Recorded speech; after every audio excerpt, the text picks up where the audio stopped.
This is what people often call insanity.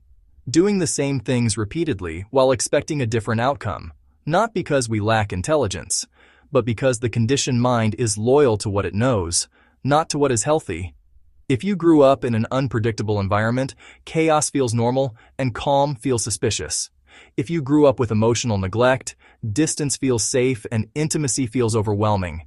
If you grew up being criticized, self-doubt feels natural and confidence feels dangerous. And the mind will continually interpret the world in ways that confirm these early lessons, creating self-fulfilling prophecies that feel like fate, when in truth they are simply conditioned perception playing itself out over and over again. Over time, this begins to look like a form of transmission, not only of trauma or genes, but of energy, moving from one generation to the next like a current. Because unresolved fear does not disappear, it transforms.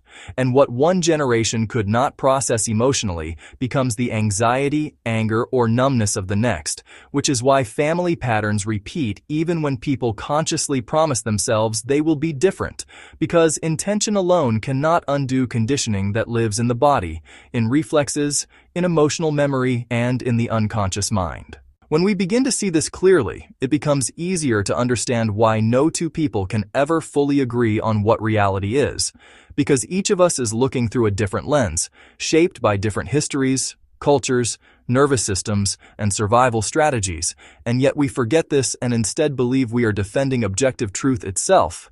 And so we argue, judge, divide, and fight, convinced that someone else must be wrong for us to be right, when in fact all of us may be equally blind to the whole. This is beautifully illustrated by the parable of the elephant and the 5 blind men, each touching a different part of the animal and insisting that the whole must match their limited experience. One saying it is like a wall, another like a rope, another like a tree trunk, all fighting passionately, not realizing that their conflict arises not from malice, but from partial perception. And this is precisely how individuals, cultures, nations, and ideologies behave, each clinging to a fragment of reality and mistaking it for the whole. In this sense, the world does not merely contain conflict.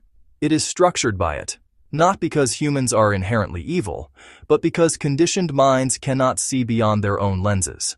And when those lenses harden into identity, separation becomes inevitable. Separation gives rise to fear, fear to control, and control to violence, whether subtle or extreme. When we look even more closely, we see how difficult it is to separate thought from feeling, because thoughts are not neutral ideas floating in space.